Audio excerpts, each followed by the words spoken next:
Exercise है वो है 2.6, ठीक है।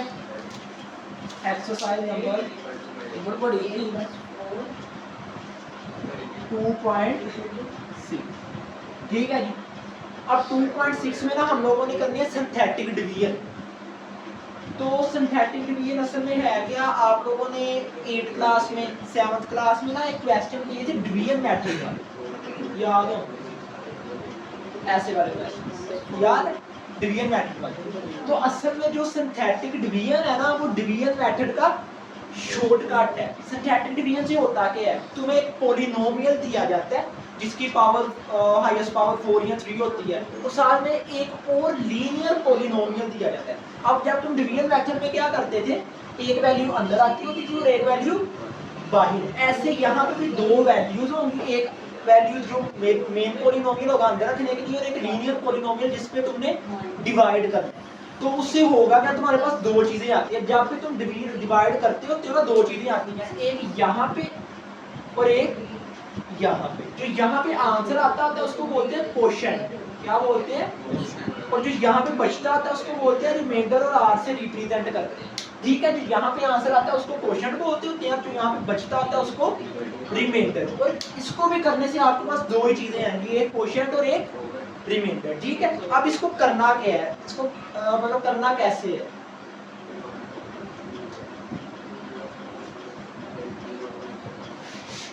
अच्छा जी, इसको करने के लिए कोई एग्जांपल पे हम एक ले लेते हैं पॉलिनोमियल जी। वो कि ये वाला पॉलिनोमियल डिवाइड हो रहा है इस वाले पॉलिनोमियल को, ठीक है। अब हम करेंगे क्या,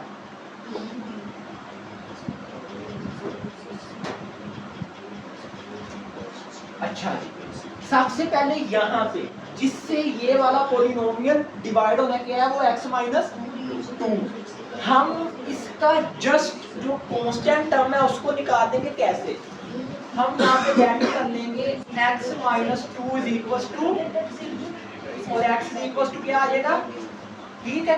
ये करने से ये 2 यहाँ पे ठीक हो गया। उसके बाद इन सब के कोफिशिएंट, उनके क्या आने हैं कोफिशिएंट। 5x की पावर 4 का कोफिशिएंट क्या है जी, x क्यूब का कोफिशिएंट क्या है। अब यहाँ पे एक चीज, x क्यूब के बाद असल में क्या आता होता है x स्क्वायर, लेकिन x स्क्वायर वाली टर्म यहाँ पे मिस है। तो हम क्या करेंगे, अपने पास से प्लस 0x स्क्वायर अगर यहाँ पे लिखने इससे कोई फर्क पड़ेगा, कोई फर्क पड़ेगा इससे, नहीं पड़ेगा। तो यहाँ पे आएगा 0, ये x स्क्वायर वाली टर्म माइनस 3, और देखो सबसे पहले हमारे पास पावर 4 आती है, फिर 3, फिर 2, फिर 1, और फिर पावर 0 यानी कांस्टेंट भी आता होता है, क्योंकि x की पावर 0 हो तो क्या आता है 1, ठीक है। तो यहाँ पे ये कांस्टेंट वाला 0 भी आएगा। ये टर्म्स पूरी करनी है, पूरी करने का तरीका, सबसे पहला कांस्टेंट, फिर पावर x वाला कोफिशिएंट, फिर पावर x स्क्वायर वाला कोफिशिएंट, फिर पावर x क्यूब वाला, और फिर पावर x 4 वाला कोफिशिएंट लिख लिए। इनमें से जो पहला कोफिशिएंट होगा वो एज इट इज आप लोगों ने नीचे शिफ्ट कर लेना है अपने पास, ठीक है। अब करना क्या है, इसको इससे मल्टीप्लाई कराना, 5 2 10, और अपने पास यहाँ इसको इसको ऐड करो तो 11। अब इसको इससे मल्टीप्लाई करवाना है, 2 11 22, इन दोनों को ऐड करो तो 22, इसको इससे मल्टीप्लाई करवाना है 44, और 44 में माइनस 3 करेंगे तो 41। अच्छा जी, अब आने के बाद अब इसको करवाओ 82, 2 41 82, और 82 प्लस 0 82।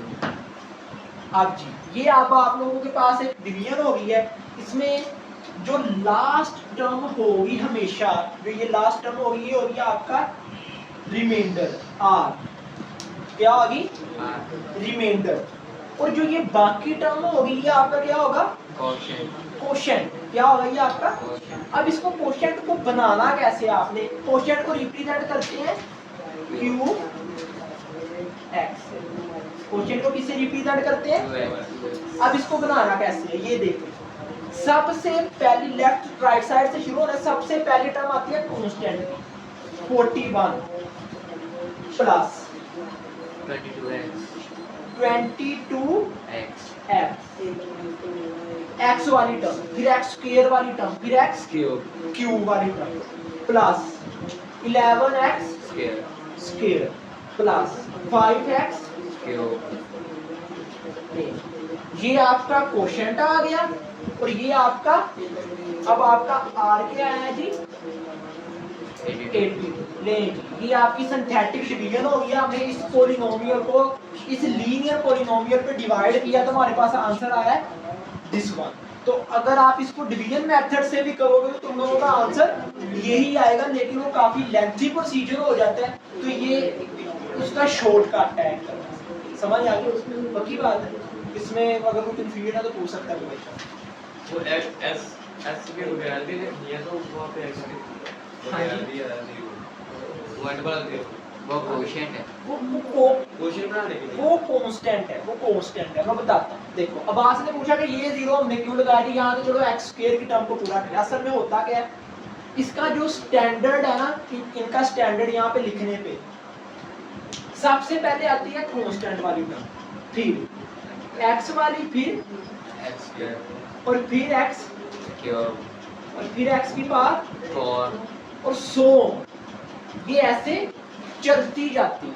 सबसे पहले कौन सी टर्म आती है, फिर एक्स स्क्वायर, फिर एक्स क्यूब, फिर एक्स। हमने ये टर्म्स पूरी करनी है। एक्स 4 वाली थी, एक्स स्क्वायर वाली, एक्स क्यूब वाली थी, एक्स स्क्वायर वाली थी नहीं। हमने क्या किया, पास से 0x स्क्वायर लगा दिया, माइनस एक्स वाली है। अब कांस्टेंट भी तो नहीं था हमारे पास, तो हमने कांस्टेंट पे भी क्या लिख लिया, क्योंकि हमने जो ये इसका जनरल स्ट्रक्चर है इसको पूरा करना होता है। और भी क्वेश्चन इसके अलावा, ये सिंथेटिक डिवीजन है जी, ये फर्स्ट स्टेप है आपका 2.6 का। जिस बच्चे को ये सिंथेटिक डिवीजन नहीं आएगी वो देन 2.6 बिल्कुल नहीं सोल्व कर पाएगा, सारी में सिंथेटिक डिवीजन। इसके रेलेवेंट और भी अगर क्वेश्चन हो तो पूछ सकते हैं। ठीक है, कर लो, ठीक हो गया। चलिए अब मैं आपको बताता हूँ 2.6 पे आए। Use synthetic division to find the quotient and remainders when 2.6 question number 1। इसके 3 पार्ट्स है, 3 के 3 पार्ट्स का जो प्रोसीजर है वो सेम है। तो आपको जो 3 पार्ट्स है उनको खुद घर से सोल्व करके ले जाएंगे, जो नहीं होगा वो मैं करवा दूंगा। तो उसमें अगर कोई क्वेश्चन पूछना है तो पूछ लो 3 पार्ट्स किसी है। हाँ जी, सब में आपने ये जो बेसिक है इसको, इस सीरीज को पूरा करना है। कांस्टेंट की टर्म एक्स वाली, स्क्वायर वाली, क्यूब वाली और 4 वाली। जब शुरू में एक्स स्क्वायर था लेकिन एक्स 4 ही नहीं, देखो अब्बास का क्वेश्चन है कि क्वेश्चन नंबर 1 में एक्स स्क्वायर है, तो ये कह रहा है हमें एक्स 4 और एक्स क्यूब वाली टर्म को भी पूरा करना है। अब आज हम ये देखते होते हैं कि हमारा क्वेश्चन मैक्सिमम किस पावर से शुरू हो रहा है। मैक्सिमम यहाँ पे मैक्सिमम किस पावर से शुरू हो रहा था। अब इसका मतलब ये नहीं है कि हम 5 वाली और 6 वाली हो तो फिर कभी खत्म ही नहीं होगी, पूरी करते रहेंगे। हमने मैक्सिमम पावर से आगे शुरू होना है राइट साइड में। यहाँ पे क्वेश्चन नंबर 1 में मैक्सिमम पावर क्या है, स्क्वायर। तो स्क्वायर वाली टर्म है, एक्स वाली है, कांस्टेंट है, ये पूरी एक बनी हुई है आपकी सीरीज। ठीक हो गया। और कोई क्वेश्चन, और उसके साथ उसने डिवाइजर जो उसका दिया x+1 दिया, तो x+1 is equal to -1, x+1 is equal to 0 और x इज इक्वल टू -1। यहाँ पे क्या आएगा, -1 आएगा। ठीक है, कर दो भी क्वेश्चन। चलिए अब आपने इसका